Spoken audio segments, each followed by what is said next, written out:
Hi, and welcome to Benza Vineyards in Oregon's beautiful Willamette Valley. This continues our In the Vineyard series, and this is the second edition of our topic on cane pruning, which is going on right now in the vineyard. In our first video on cane pruning, we were at next door Ruby Vineyard with Andrew Kirkland showing us the ins and outs of pruning to make the plant both respond in the way that we want it and also to avoid any kind of pathogens, and particularly fungal trunk diseases, from entering into the vine during this pruning season.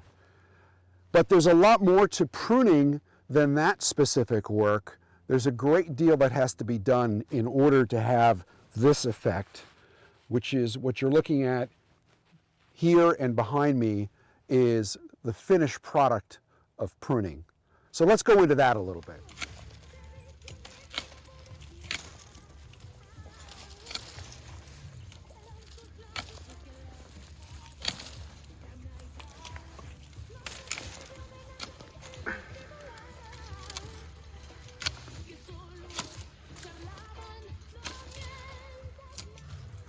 So there you left, just two choices, yeah. Yeah, only with choices. Those are the two that you're going to lay down. One for each side. Yep. And Got it. for, Renewal? yeah. Renewal spurs.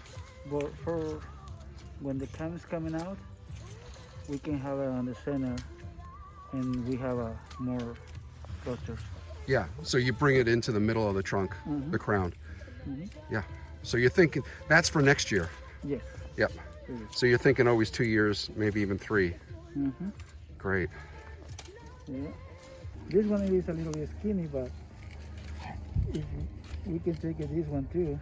Only the problem right here is it is too big one for leave it because the cans coming out, but the cluster is not coming out like it on this one. Yeah. So we have to take it this one a little bit short for the water can coming in and raise it up. And then bend it down that way. Yeah. And you're not worried about breaking it when you bend it down? No. No, only we have to do a little bit. Be careful. And then, Oh yeah, there it goes. yeah, we don't have to push down really fast. Yeah. Give it a time and try a little bit. So this is the second stage in pruning. We're out here on a blustery, wintry, almost northeast type day here in the northwest. And here you see the vines, the pruning cut decisions have been made. For instance, on this one, here are the two canes that'll go on the wire, but they're not quite complete everywhere because they've left some decisions to be made. And here's, for instance, a decision plant in front of the two dogs. Here there's a few choices, and they're going to let the laydown crew that's going to take the canes, 2 of them, and lay them down on the wire. So they've got a kicker here. They've got a choice of 3. Now here in our pomard block, they didn't quite get to the point where they've got the canes. They've got, for the laydown wire, they've got most of the work done, but there's some brush pulling that has to be done here. You notice there's nothing actually in these rows, but that will be the next step over here, and they'll be leaving 2 canes. This, unfortunately, is last year's fruit that was left hanging on the vine because of the smoke issues we had from the fires of 2020. So a lot of work has to get done. It's a pretty nasty time. Pruning is always done in bad weather, cold, rainy, not generally 27 degrees in Oregon though, with freezing rain falling. Doesn't seem to affect the dogs at all because they've got these incredible outer guard coat and then inner coat. They seem to revel in it. I have to actually call them to bring them in every once in a while. So a lot of work to be done. The crew is not out here today because the weather was so bad and the roads are so bad.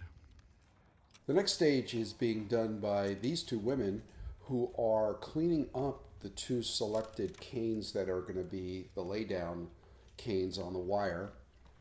And the first thing they do is clean up the canes, get all those remaining lateral shoots off from last year, and then they do a double wrap on each cane on either side of the trunk on that wire. And there you see one wrap. Oh, that was just one wrap. This one I think is a little longer, and we'll go twice. There we go. Step is to tie down the canes on the wire using either garbage bag ties or wire. These are on the grafts that we did last May. That's why these trunks are so low. We basically cut the trunks and stuck budwood on either side, and what you're seeing is that budwood developed into canes, and this will come back as Chardonnay this season, which we are looking forward to for our Bubbles program. There's one more step in this process, and that is to paint all the pruning wounds with an organic product called Vitaseal. And the purpose of the Vitaseal is to close those wounds and make them less susceptible to take in any kind of fungus. That's what we're always concerned about in pruning. If you like this video, give it a thumbs up. And even better, hit the subscribe button. It really helps grow our channel. And by all means, come and check us out at Benza.com. Until the next video, take care. Bye-bye.